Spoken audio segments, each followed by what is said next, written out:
Hello everyone, welcome you all on Physics Adhan. So this is lecture number 28 on Mathematical Physics series और जो topic हम लोग आज cover करेंगे that is line integration of a vector quantity.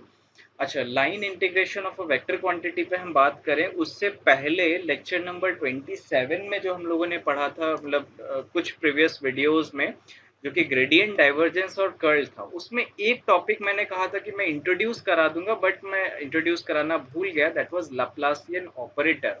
तो इस video को start करने से पहले let me first define the Laplacian operator in general coordinate system and then I will directly write its form in rectangular, cylindrical and spherical coordinate system. Okay, so let me just write the Laplacian operator in general coordinate system. तो general coordinate system क्या है जिसमें h1 h2 h3 और u1 u2 u3 parameters हम लोग अभी तक बात करके आए। तो ये जो डेल ऑपरेटर था, so del operator del square, so this is the Laplacian operator.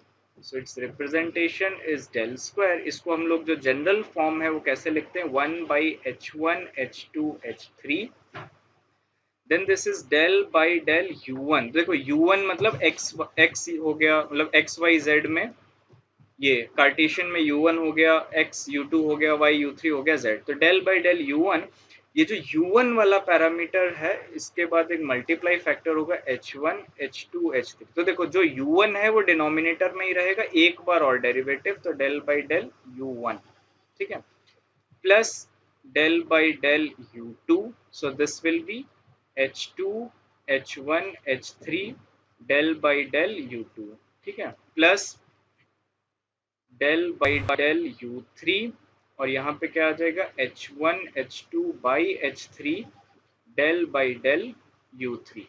तो यहाँ पे और ये पूरा ऑपरेटर जो है ये डेल ऑपरेटर किसी फंक्शन वेक्टर या स्केलर फंक्शन दोनों पे अप्लाई हो सकता है। आप Laplacian of a scalar function भी निकाल सकते हो, Laplacian of a vector function भी निकाल सकते हो। ओके, तो अब ये तो हो गया इन जनरल। तो h1 h2 h3 कार्टेशियन में क्या होंगे, पोलर में क्या होंगे, सिलेंड्रिकल में क्या होंगे, ये सारे आप लोगों को पता है। So briefly let me just write direct the form of Laplacian in different coordinate system.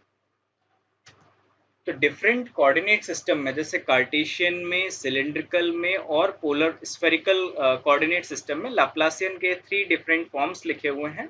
Laplacian operator को इस तरीके से ट्राइंगल से भी रिप्रेजेंट करते हैं, ठीक है। तो जैसे ये जो है वो Laplacian of scalar function F लिखा हुआ है, आप उसको डेल स्क्वायर से भी रिप्रेजेंट कर सकते हो। ये मैंने स्क्रीनशॉट डायरेक्टली विकिपीडिया से लिया है ताकि टाइम बच जाए।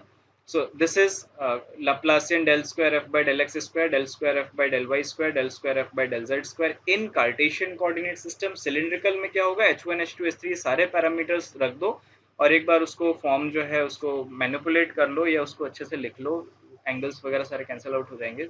जैसे भी है वो 1/रो ये पूरा एक्सप्रेशन जो है वो आएगा, ठीक है। और ये एक्सप्रेशन आप लोगों को याद रखना है। ये 3 जनरल कोऑर्डिनेट मतलब अलग अलग कोऑर्डिनेट्स में याद हो ना हो, लेकिन ये याद रखना बहुत जरूरी है और अभी मैं बताऊंगा क्यों।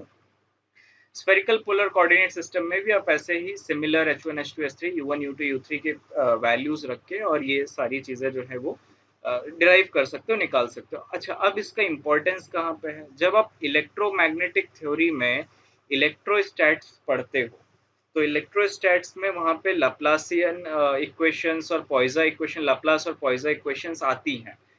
चार्ज फ्री रीजन और चार्ज रीजन्स में कैसे पोटेंशियल वेरी करेगा, तो उसमें जब स्पेसिफिक सिमेट्रीज आ जाएंगी, जब सिलिंड्रिकल सिमेट्री आ जाएगी तो आपको ये फॉर्म स्पेशली यूज करना होगा। स्फेरिकल में ये फॉर्म, सिलिंड्रिकल में ये और स्फेरिकल में इस तरीके के फॉर्म्स, वो इक्वेशंस इन डिफरेंशियल इक्वेशंस को सॉल्व करना होगा। तो उनको सॉल्व करने के लिए ये जो फॉर्म है ये याद होने चाहिए। और डिपेंड्स अपॉन प्रॉब्लम के symmetry, most of the time ये जो फर्स्ट पार्ट है, जो रेडियल पार्ट है, ये जो रो वाला पार्ट है या आर कैप वाला पार्ट है, इसी से हमारा काम हो जाता है, जो फर्स्ट पार्ट है। क्योंकि पता चलेगा एफ जो है वो सिर्फ फंक्शन ऑफ आर आ रहा है, तो ये और ये और ये सब चले जाएंगे। सो इट डजेंट मैटर, जब हम लोग ईएमटी का भी करेंगे तो वहां पे भी ये सारे फॉर्म्स रीराइट होंगे, वहां पे भी ये सारे एक्सप्रेशंस दोबारा लिखवाए जाएंगे। But this is the Laplacian operator, तो हम लोग का ग्रेडियंट डाइवर्जेंस कर्ल और लैप्लासियन यहाँ पे कंप्लीट होता है। So now let me start the line integration of a vector quantity. Okay, Okay, so now let's start line integration of a vector. अब इंटीग्रेशन क्या है वो आपको पता है, वेक्टर क्या क्वांटिटी होती है वो भी हमें पता है। अब हम लोग तीन डिफरेंट क्वांटिटीज पढ़ेंगे, line integration, surface integration and vector sorry volume integration. तो लाइन, सरफेस और वॉल्यूम में डिफरेंस क्या है? देखो लाइन जब भी हम बात करेंगे तो लाइन में दो तरीके की पॉसिबिलिटीज पॉसिबल है। लाइन यानी कि वन डायमेंशनल कोई भी ऑब्जेक्ट, अगर हम इस तरीके से लाइन को डील करें जिसमें डिग्रीज ऑफ फ्रीडम सिर्फ वन है, तो जो लाइन इंटीग्रेशन है वो दो तरीके से, जो कर्व्स हैं वो दो तरीके के हो सकते हैं। एक ओपन कर्व हो सकता है, एक क्लोज्ड कर्व हो सकता है। सिमिलरली जब हम लोग सरफेस इंटीग्रेशन की आगे चल के बात करेंगे तो सरफेस इंटीग्रेशन में भी ये जो 2D सर्फेसेस होते हैं वो भी दो तरीके से डिफाइंड होते हैं।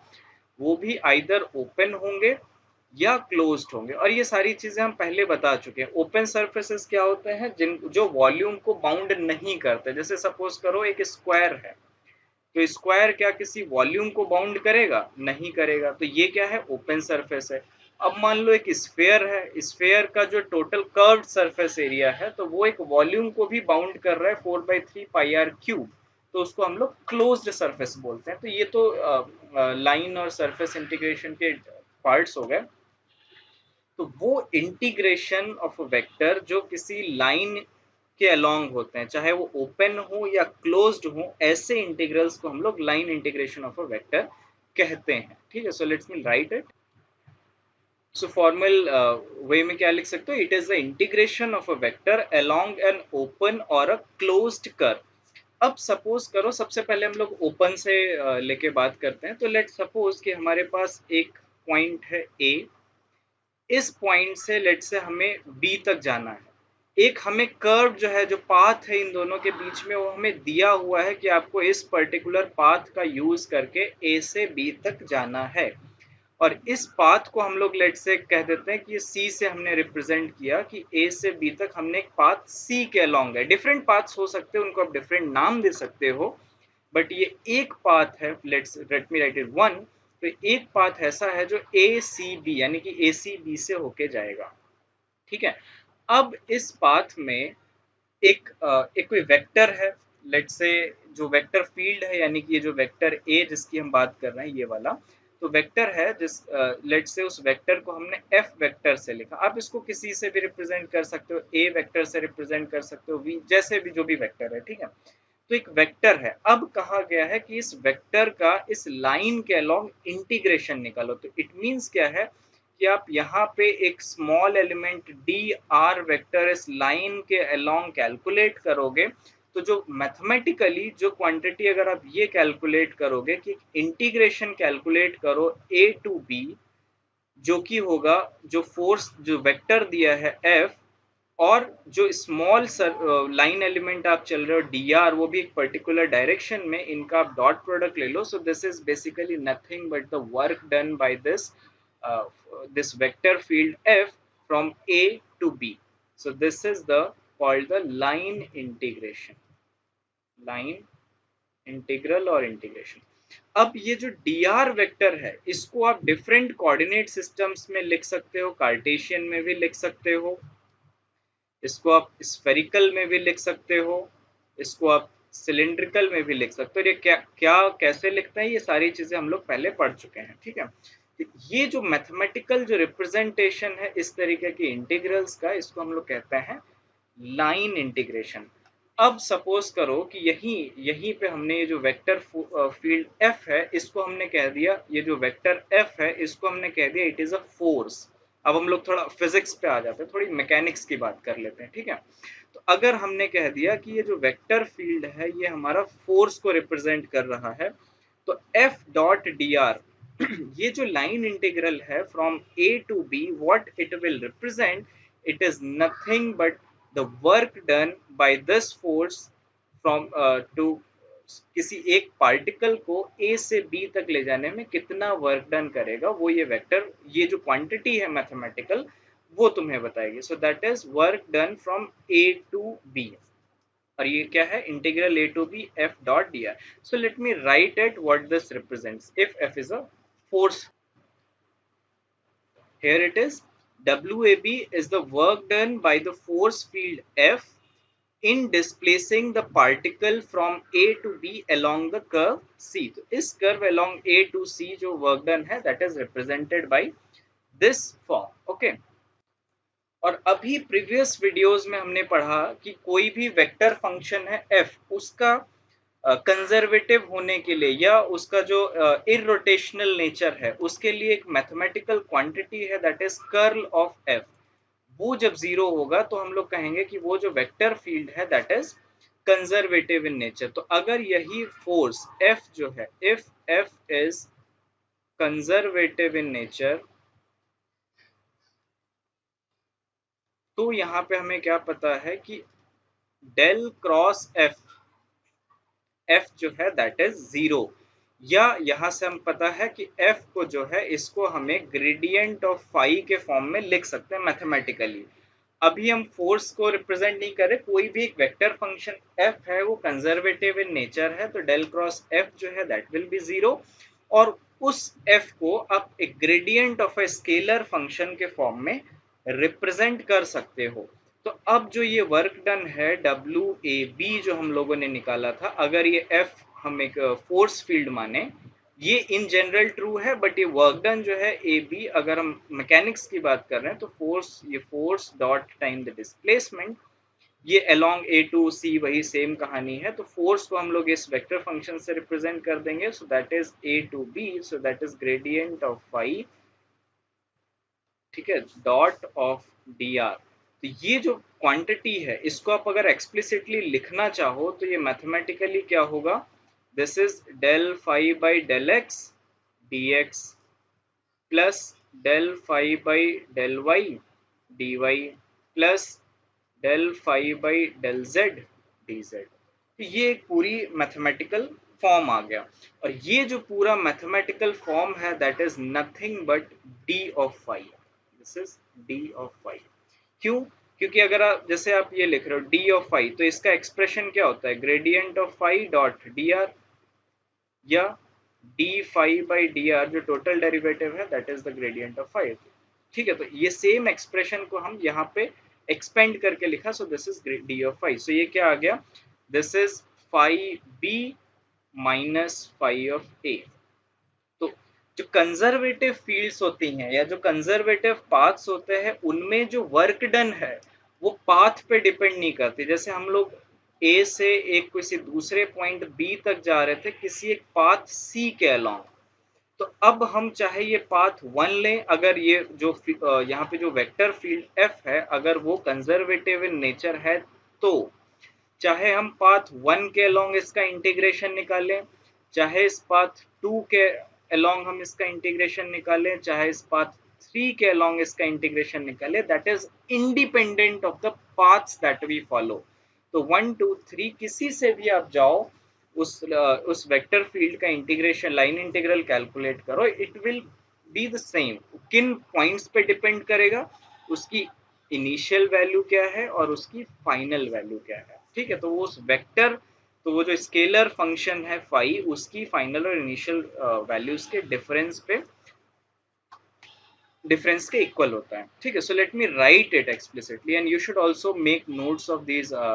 जो भी हम लोग अभी तक ये 27-28 लेक्चर्स पढ़े हैं, आप लोग अगर अभी शुरू नहीं किया है, शुरू करने वाले हो, जो लोग शुरू कर चुके हैं उनका तो मुझे पता है कि बहुत लोग नोट्स बना रहे हैं, क्योंकि वो कहते हैं कि यहाँ पे समझ में नहीं आया, अपने फोटो खींच के भेजते, तो पता चल जाता है कि कौन स्टूडेंट्स नोट्स बना रहे कौन नहीं बना. नोट्स जो है वो रियली एग्जाम्स के पहले, जब आप जैम एग्जाम या कोई भी कॉम्पिटेटिव एग्जाम्स जाओगे तो उसके जो लास्ट 2 मंथ्स होते हैं ना, वो 2 मंथ्स में वही चीजें काम आती है जो आपने पहले 1 साल 2 साल से जो आप प्रिपरेशन कर रहे होते हो. और सिर्फ उन लास्ट के 1 1.5 2 महीने में सिर्फ और सिर्फ रिवीजन की जरूरत होती है. आप कितना भी पढ़ लो और लास्ट में अगर आप रिवीजन करके नहीं जाते हो तो बहुत से कॉन्सेप्ट्स ऐसे होते हैं जो इंपॉर्टेंट होते हैं, आपने 1 1.5 साल पहले पढ़े होते हैं और वो भूल गए होते हैं या उनसे टच में नहीं होते हैं. तो वो, और बार बार तो आप ये वीडियोस देखोगे नहीं.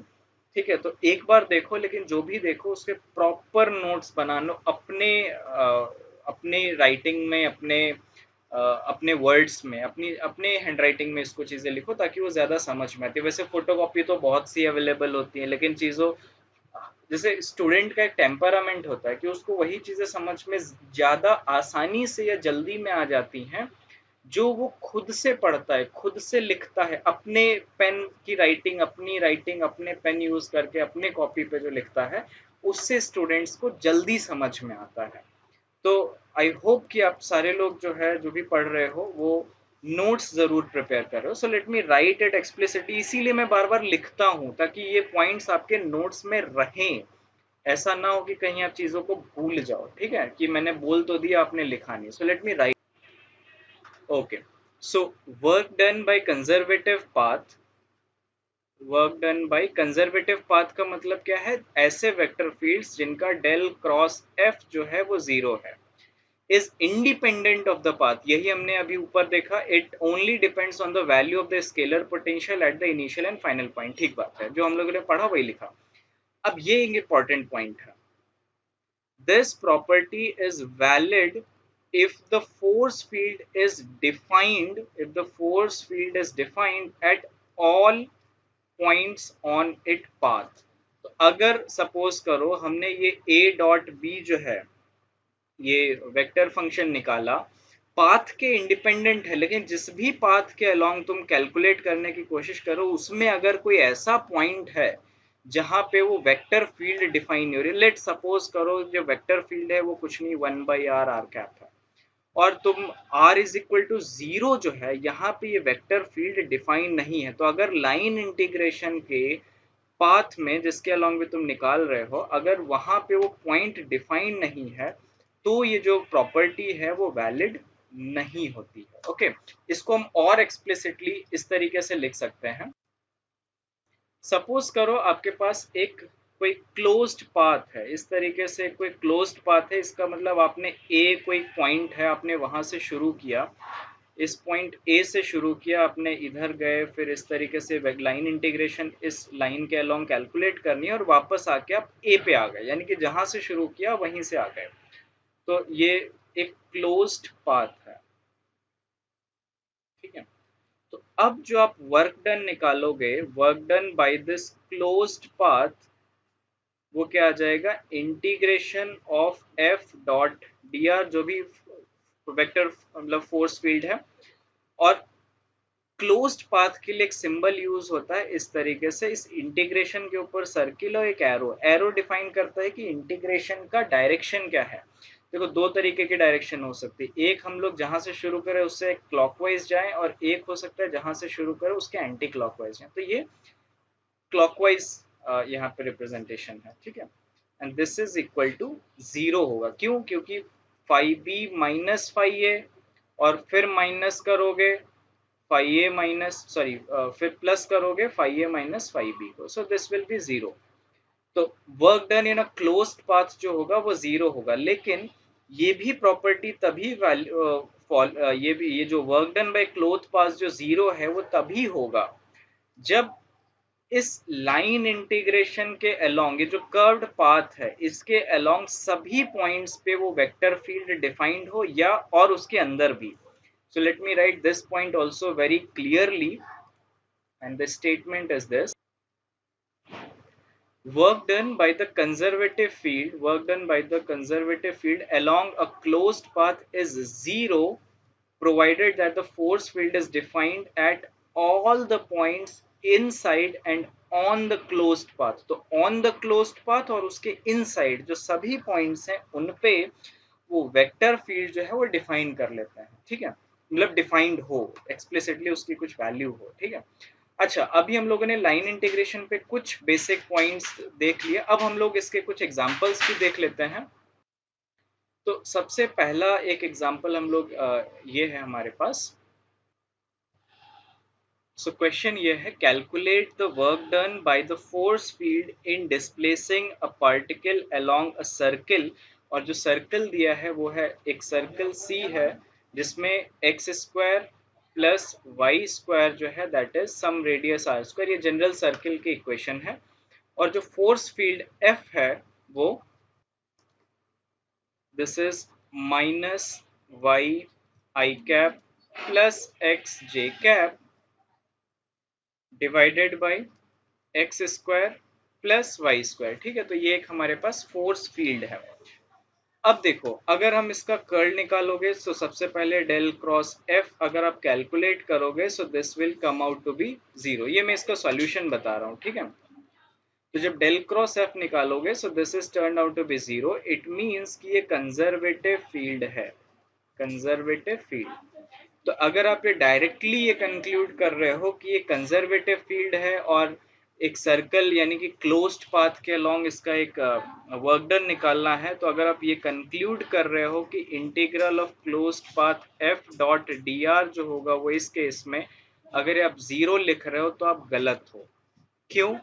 क्योंकि x square plus y square जो फंक्शन आर है, जो रेडियस है, मतलब x square plus y square r है, जब ये रेडियस जो है ये जीरो होगी, ठीक है, इस सर्कल ये क्लोज्ड पाथ है ना, तो सर्कल तो इस तरीके से इंक्लूड करेगा ना, तो इंक्लूड में ये वाला जो पॉइंट है 0,0 वो भी है, और 0,0 पे ये जो फंक्शन है ये डिफाइंड नहीं है क्योंकि ये 0/0 का फॉर्म है।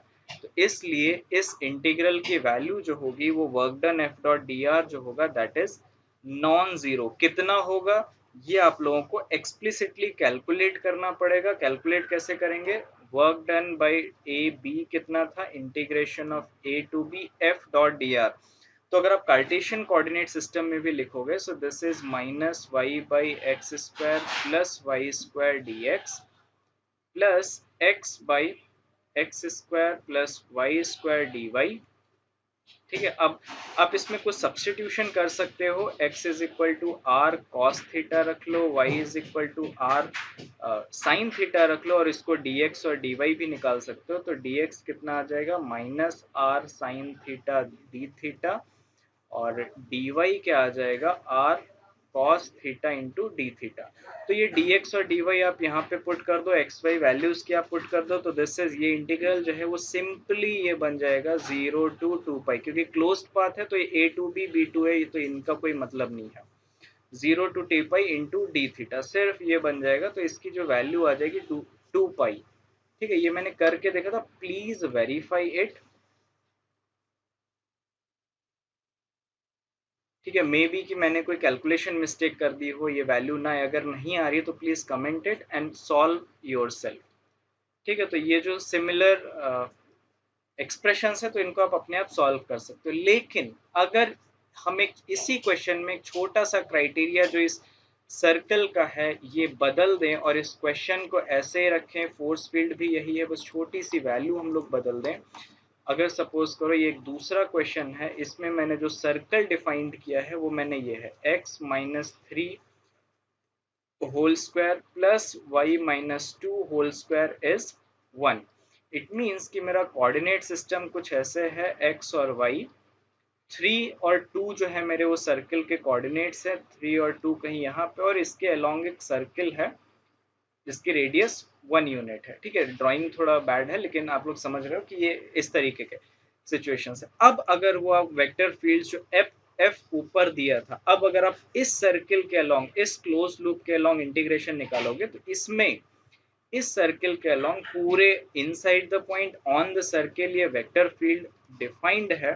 तो F is defined at all points. अगर इस तरीके का सिचुएशन है, तब जब इस सिचुएशन में अगर इस क्वेश्चन नंबर 2 में अगर आप integral F dot d l ये क्लोज्ड लूप निकालोगे so this will come out to be zero. ये जीरो आएगा, क्यों? F dot d l this come out to be zero. ठीक है, because del cross F is zero and it is defined at all the points. ठीक है, अब आप similar situation में यहाँ पे अगर आप सर्कल की जगह पे एक स्क्वायर डिफाइंड होता, लेट्स से क्वेश्चन नंबर हम लोग 3 फ्रेम कर लेते हैं। सेम क्वेश्चन है, ठीक है, इस तरीके से एक स्क्वायर डिफाइंड है जिसका ये पॉइंट x0 y0, ये सेंटर यहाँ पे है x0 y0 है, और ये कुछ इस तरीके से लाइन इंटीग्रेशन निकालना है। सेम क्वेश्चन है, ठीक है, बस सर्कल की जगह पे हमने स्क्वायर कर दिया। तो यहाँ पे भी इसका जो डेल क्रॉस ये integration of F dot d L होगा वो जीरो ही आएगा। और इसी सेम तरीके का क्वेश्चन एक जैम एग्जाम में पूछा गया था, आई गेस जैम 2011 में पूछा गया था। Go and check out that question और उसको सॉल्व करो, ठीक है। और उसमें आपको ये कॉन्सेप्ट्स देखने पड़ेंगे कि उस वेक्टर फील्ड पॉइंट पे वो जो पॉइंट है वो जीरो है कि नहीं है, ठीक है। ये आपको वहां पे देखना पड़ेगा। अच्छा, तो इस वीडियो में हमने कुछ बेसिक लाइन इंटीग्रेशन की थ्योरी की, कुछ एक दो एग्जांपल्स भी किए।